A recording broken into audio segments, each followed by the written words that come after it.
अखोई MLA यांखई होय अखोई तरा दो तोसिने यांखई से की मनुंग illegal immigrant Manipur दा लई संगतन मोइना demographic imbalance ओइबने से MLA कया हाइन मंगम गदगेबो अदु MLA यांखई से की मनुंग निपुन हाइबन वित मणिपुरी प्रॉब्लम सॉल्व तोंगने अमा खतंगारे लोरे सी थोंग न पोट मयाम सिगी तौरैब प्लान पॉलिसी दो politician मोइना कोइन उभम थोय बा advance होइना politician is in advance in a quick plaza secretary and Gadorige.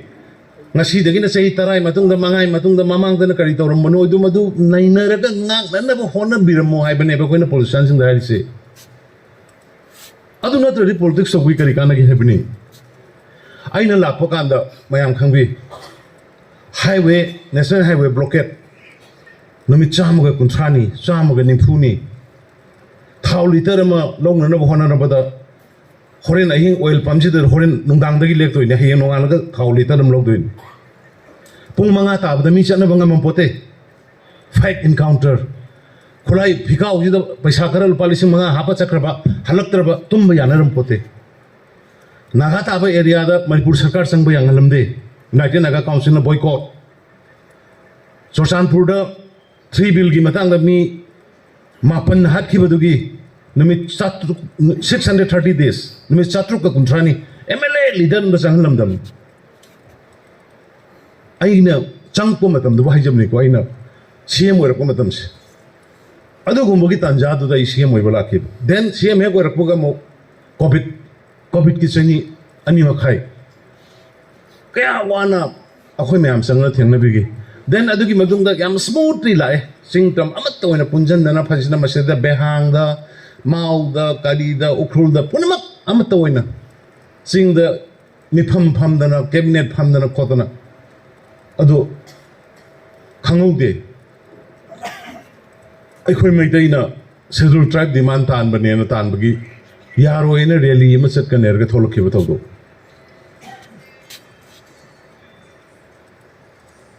Adugi details mayam amade leire mayam hena loin khange aina loisal lakpada aina mayam da haining ise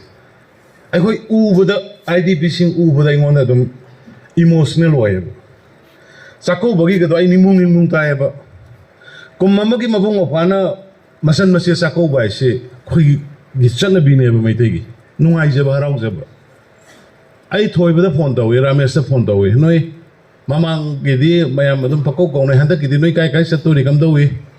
dokna nungana kam dawi khot kena jam nai hang ba sat pani hang ba phone da tamo handa ti sumai na akoi se lupa yangkai ebro keno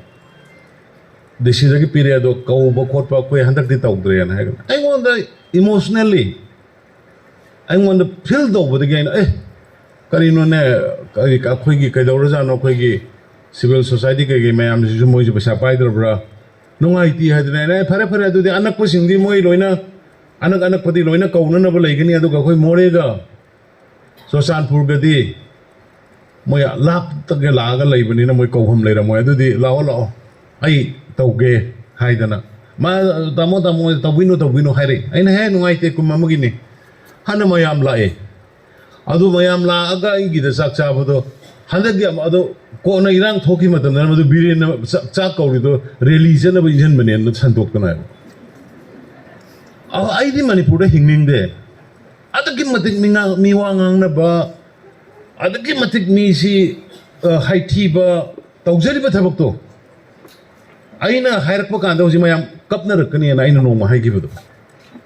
हाइदो पे याद अब मयाम हम ले अब